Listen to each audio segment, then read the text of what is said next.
ஏசாயா அதிகாரம் 36.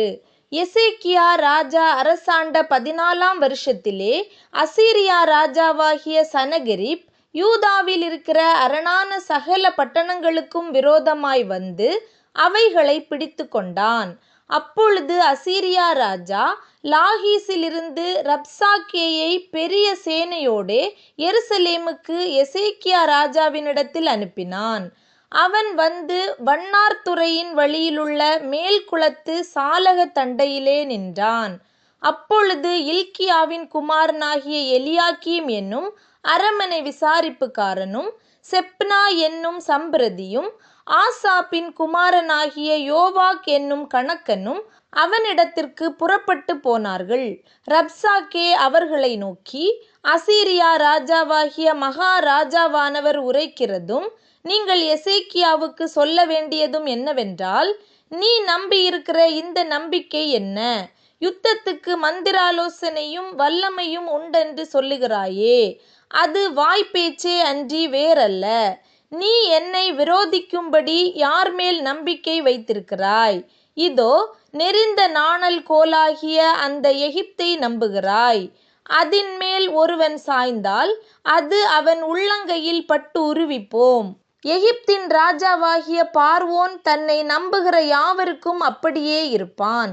நீ என்னிடத்தில், நாங்கள் எங்கள் தேவனாகிய கர்த்தரை நம்புகிறோம் என்று சொல்வாயாகில், அவருடைய மேடைகளையும் அவருடைய பலிபீடங்களையும் அல்லவோ எசேக்கியா அகற்றி யூதாவையும் எருசலேமையும் நோக்கி, இந்த பலிபீடத்தின் முன் பணியுங்கள் என்றானே.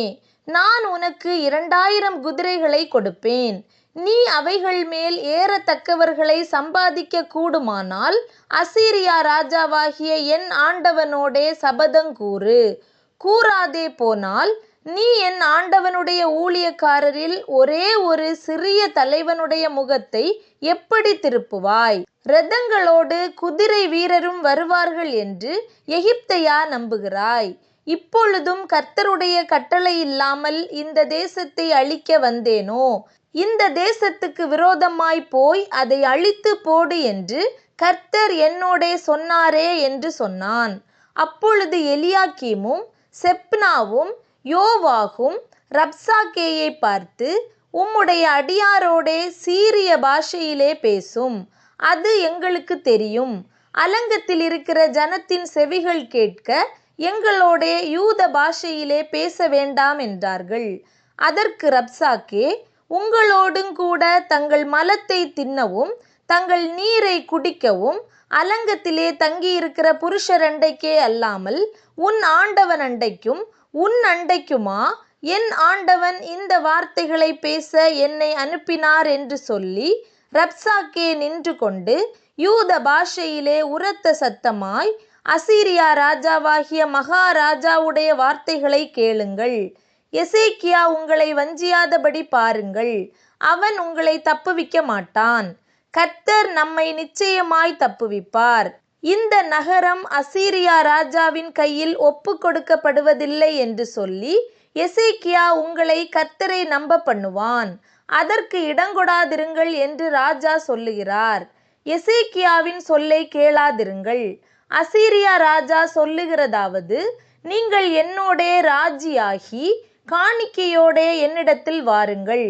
நான் வந்து உங்களை தானியமும் திராட்சை தோட்டமும் உள்ள தேசமும் அப்பமும் திராட்சை ரசமும் உள்ள தேசமும் ஆகிய உங்கள் தேசத்துக்கு ஒப்பான தேசத்துக்கு அழைத்து கொண்டு போகும் அளவும் அவனவன் தன் தன் திராட்சை செடியின் கனியையும் தன் தன் அத்தி மரத்தின் கனியையும் புசித்து அவனவன் தன் தன் கிணற்றின் தண்ணீரை குடியுங்கள். கர்த்தர் நம்மை தப்புவிப்பார் என்று உங்களை போதனை செய்ய எசேக்கியாவுக்கு செவிகொடாதிருங்கள். ஜாதிகளுடைய தேவர்களில் யாராவது தங்கள் தேசத்தை அசீரியா ராஜாவின் கைக்கு தப்புவித்ததுண்டோ? ஆமாத் அர்பாத் பட்டணங்களின் தேவர்கள் எங்கே? செப்பர்வாயிமின் தேவர்கள் எங்கே? அவர்கள் சமாரியாவை என் கைக்கு தப்புவித்ததுண்டோ?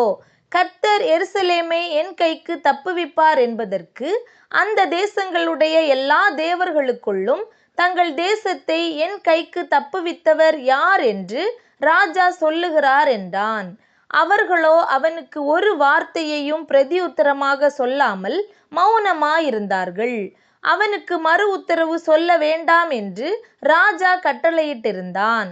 அப்பொழுது இல்க்கியாவின் குமாரனாகிய எலியாக்கீம் என்னும் அரமனை விசாரிப்புக்காரனும் செப்னா என்னும் சம்பிரதியும் ஆசாப்பின் குமாரனாகிய யோவாக் என்னும் கணக்கனும் வஸ்திரங்களை கிழித்துக்கொண்டு எசேக்கியாவினிடத்தில் வந்து ரப்சாக்கேயின் வார்த்தைகளை அவனுக்கு அறிவித்தார்கள்.